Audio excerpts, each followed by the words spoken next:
കാൾടെക്സിലെ നടപ്പാതയിൽ ഈ ഉച്ചവെയിലിൽ സുരേഷ് കുമാർ കാത്തിരിക്കുന്നത് പേരറിയാത്ത ഏതോ ചില മനുഷ്യരെയാണ്. അയാൾക്കറിയാം ഒരിലച്ചോറുമായി ആരെങ്കിലും ഒരാൾ തന്നെ തേടി വരാതിരിക്കില്ല. സുരേഷ് കുമാറിന്റെ ഈ ആത്മവിശ്വാസത്തിൽ പ്രതീക്ഷ അർപ്പിച്ച് എല്ലാ ഉച്ചസമയങ്ങളിലും നിരവധി പേർ ഇങ്ങനെ അയാൾക്ക് ചുറ്റുമുണ്ടാകും. അവരുടെ വിശപ്പ് ശമിപ്പിക്കാനാണ് ഈ മനുഷ്യന്റെ കാത്തിരിപ്പ്.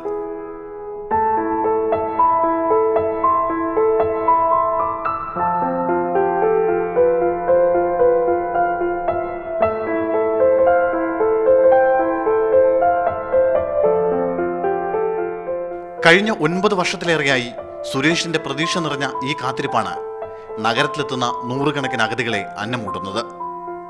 പലരായി എത്തിക്കുന്ന പൊതിച്ചോറുകൾ ശേഖരിച്ച് നഗരത്തിന്റെ വിവിധ ഭാഗങ്ങളിലായി വിശക്കുന്നവർക്ക് സുരേഷ് കുമാർ വിതരണം ചെയ്യുന്നു.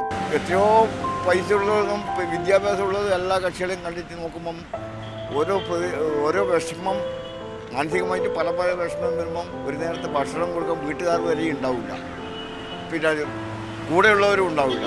എല്ലാം ഒഴിവാക്കിയിട്ട് തെരുവിലെത്തെടുത്ത് ഇങ്ങനെ കുറേ ആളെ മനസ്സിലാക്കിയതിന് ശേഷം, കുറേ കൊല്ലമൊക്കെ മനസ്സിലാക്കിയതിന് ശേഷം തുടങ്ങണമെന്ന് വിചാരിച്ചിട്ട് തുടങ്ങിയതാണ്. ചില ദിവസങ്ങളിൽ 10-ൽ താഴെ പേർ, ചിലപ്പോൾ അത് 100-ന് മുകളിലാവും. ആരും പക്ഷേ ഭക്ഷണം കിട്ടാതെ തിരിച്ചു പോവേണ്ടി വരില്ല. വീടുകളിൽ അധികമായി ഉണ്ടാക്കുന്നതും ചടങ്ങുകളിൽ ബാക്കി വരുന്നതുമായ ഭക്ഷണമാണ് കൂടുതലായും ഇവിടെ എത്തുന്നത്. ആഴ്ചയിൽ ഒരു ദിവസം പലയിടങ്ങളിൽ നിന്നായി ശേഖരിക്കുന്ന വസ്ത്രങ്ങളും സുരേഷ് കുമാർ അഗതികൾക്കായി വിതരണം ചെയ്യുന്നുണ്ട്.